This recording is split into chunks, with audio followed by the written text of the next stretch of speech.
நம்ம என்ன பார்க்க போறோம்னா, சிக்கன்ல சட்டி பத்திரி எப்படி செய்யலாங்கிறது பார்க்கலாம். அதுக்கு ஒரு மிக்ஸி ஜார் எடுத்துக்கலாம். அதுக்கு மைதா மாவு 1 கப்பு. எந்த கப்பில் மெஷர் பண்ணுறோமோ அதே கப்பில் தான் எல்லாமே நம்ம மெஷர் பண்ணிக்கணும். 1 கப் மைதா மாவுனா 1 கப், அதே கப்பில் 1 கப் தண்ணி ஊற்றிக்கணும். மிக்ஸி ஜார்லேயே ஊற்றிக்கணும். அதுக்கு ஒரே ஒரு முட்டை போட்டுட்டா போதும். கூடவே நம்ம ஒரு பிஞ்ச் அளவுக்கு சால்ட்டை ஆட் பண்ணிக்கலாம். மிக்ஸி ஜார்லேயே டைரெக்டாக ஆட் பண்ணிக்கலாம். எல்லாத்தையும் டைரெக்டாக அதிலே சேர்த்துட்டு நம்ம மிக்ஸியை நல்லா அரைச்சி எடுத்துக்கலாம். நல்லா மாவு பேட்டர் மாதிரி நல்லா தோசை மாவு எப்படி இருக்குமோ அதே அளவுக்கு அதே பதத்தில் நம்ம இதை நல்லா அரைச்சி எடுத்துக்கணும். ரொம்ப தண்ணியாகவும் ஆக்கிட வேண்டாம். அதே மாதிரி ரொம்ப திக்காக இட்லி மாவு பதத்துக்கு இருந்தாலும் அது நல்லா வராது. தோசை மாவு எப்படி இருக்குமோ அதே மாதிரி இப்போ நான் காமிக்கிற மாதிரியே நீங்கள் நல்லா அரைச்சி எடுத்துக்கோங்க. இது அப்படியே இருக்கட்டும். ஒரு தோசை கல் அடுப்பில் வச்சுட்டு நம்ம தோசை எப்படி சுடுவோம் அதே மாதிரி சுட்டோன்னாவே இந்த ஷீட் ரெடி ஆயிரும். இந்த ஷீட்டில் சமோசா, ரோலு இதெல்லாம் பொரிச்சு எடுப்பாங்களே எண்ணெயில் போட்டு, அது மாதிரி என்ன வேணாலும் நம்ம செய்யலாம். இது வந்து நம்ம சட்டி பத்திரிக்காக யூஸ் பண்ணுறோம். இந்த ஷீட்டை வந்துட்டு முன்னாடிலாம் தயாரிக்கிறதுக்கு மாவு உருட்டி அது மாதிரி ரொம்ப கஷ்டப்பட்டு பண்ணுவாங்க. பட் இது ரொம்ப ஈஸியான வேல.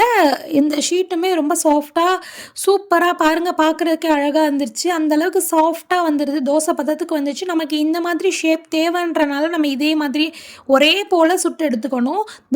அந்த தோசையோட ரவுண்டோட லெவல் வந்து ஒரே போல் நம்ம சுட்டு எடுத்துக்கணும். அடுத்து என்ன செய்கிறோன்னா, நம்ம சிக்கன் ஃபில்லிங் வந்து ரெடி பண்ணிடுறோம். அதுக்கு ஒரு 1/4 kg அளவுக்கு சிக்கன் நான் எடுத்திருக்கேன். நல்லெண்ணெயில் செய்யலாம். நல்லெண்ணெய் ஊற்றிட்டு பெரிய வெங்காயம் 2 கட் பண்ணி போட்டிருக்கேன். நல்லா வதங்கினோடனே இஞ்சி பூண்டு பேஸ்ட்டு ஒரு 1½ ஸ்பூன் இருக்கும். அந்த அளவுக்கு இஞ்சி பூண்டு பேஸ்ட்டும் போட்டாச்சு. ஒரு 2 தக்காளி போட்டு நல்லா வதக்கியிருக்கேன். என்னோடய மசாலா இது, என்னோடய ஸ்டைலில் உப்பெல்லாம் போட்டு நான் என்னோடய ஸ்டைலில் நான் செய்கிறேன். இந்த சிக்கன் ஃபில்லிங்கை யாருக்கு எப்படி பிடிக்குமோ எந்த ஸ்டைலில் வேணாலும் நீங்கள் வைக்கலாம். என்னோடய ஸ்டைலில் நான் செஞ்சுருக்கேன். மஞ்சத்தூள், மிளகாத்தூள், உப்பு, அப்புறம் கரம் மசாலா கொஞ்சம், அப்புறம் பட்டைத்தூள் வீட்டில் அரைச்சி வச்சுருக்கேன் அது கொஞ்சம், எல்லாத்தையும் போட்டு நல்லா வதக்கி எண்ணெயெல்லாம் பிரிஞ்சு வந்தோடனே ஒரே ஒரு கேப்சிகம் மஸ்ட்டு. கேப்சிகம் போட்டால் தான் டேஸ்ட் வரும். சிக்கன் ஒரு 1/4 kg எடுத்து நல்லா மிக்சியில் ட்ரிப் பண்ணி வச்சுருக்கேன். ஸோ அதையும் அது கூட ஒன்றா சேர்த்துட்டு நல்லா வதக்கிடலாம். சிக்கன் சீக்கிரமே குயிக்காக ஆயிரும். ஏன்னா நம்ம சிக்கன் வந்து நல்லா அரைச்சி வச்சுக்கனால ஈஸியாக குக் ஆகிடும். சிக்கன் ஒரு 3/4 வாசி வெந்ததுக்கப்புறம் நான் கூடவே முட்டைக்கோஸ் ஆட் பண்ணுறேன். யாருக்கெல்லாம் தேவையில்லையோ அதெல்லாம் நீங்கள் ஸ்கிப் பண்ணிக்கோங்க. முட்டைக்கோஸ் ஃப்ளேவர் எங்களுக்கு பிடிக்கும்.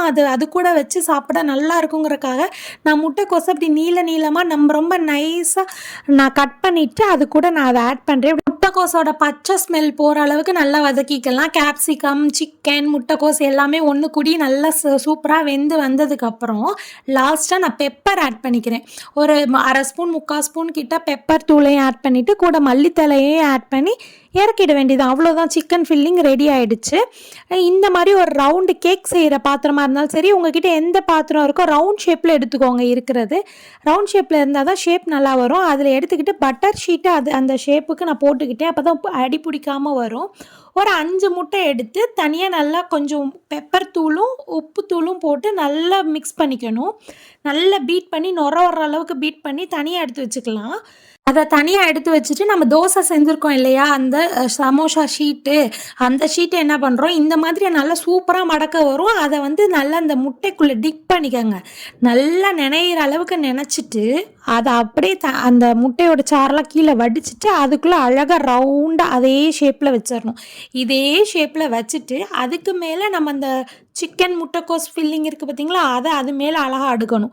அடுக்கிட்டு திரும்பவும் இதே மாதிரி நீங்கள் இந்த சமோசா சீட்டை எடுக்கணும், அந்த முட்டையில் டிப் பண்ணணும், அந்த முட்டையை தண்ணியை கீழே வடிக்கணும், வடிச்சிட்டு அதுக்கப்புறம் அதை அது மேலே போடணும். திருப்ப நம்ம வச்சுருக்க சிக்கன் ஃபில்லிங் இருக்கு இல்லையா, அந்த சிக்கன் ஃபில்லிங்கை அழகாக வைக்கணும்.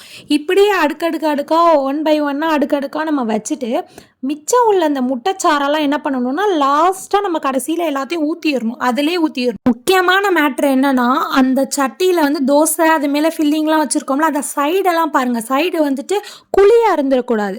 அந்த முட்டை சாறு ஃபுல்லாக அதை ஃபில் பண்ணிடணும். அப்போ தான் அது கலடாமல் அழகாக ரவுண்ட் ஷேப்பில் சூப்பராக வரும்.